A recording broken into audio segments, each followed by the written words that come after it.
When my parents bought a house for my sister, they told everyone it was a gift.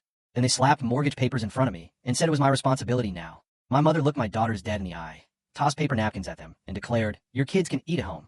While my sister's girls feasted on $65 takeout and gourmet desserts, my mother's husband chuckled. Should have fed them first. In that moment, watching my sweet girls deflate, I realized we're nothing more than props in their twisted family drama. My name's Ethan, and for as long as I can remember, I've been walking on eggshells around my family. I'm 36 now, and the only good thing to come out of this whole mess is my amazing wife, Sarah, who really should have run for the hills when she saw the chaos she was marrying into. But she stuck around, mostly for me, sometimes for the sheer spectacle. Because my family isn't just dramatic. It's a slow-motion train wreck where the engine swears it's never derailed while the caboose is in flames. Take my sister Melanie. She's 38, 2 years older, and has been the undisputed princess since birth. If Melanie spilled juice as a kid, it was, "Ethan, what did you do to distract your sister?" If she forgot her homework, it was, "Ethan, why didn't you remind her?"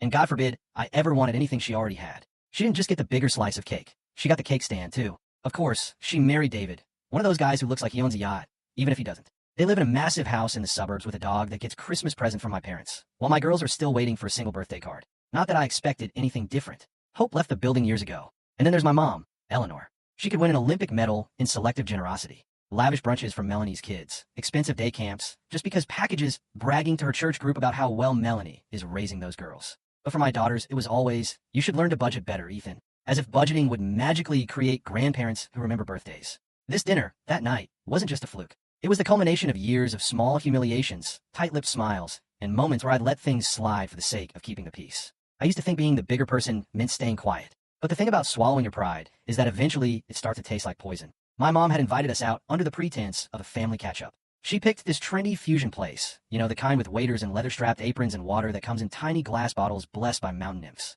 She said it was her treat. That's the only reason we said yes. Sarah was skeptical. "You really think this is a good idea?" she asked as we got ready. "Maybe she's trying," I said, trying to convince myself. Sarah gave me a look. "Trying what?" "To keep up the streak of making your daughters feel invisible."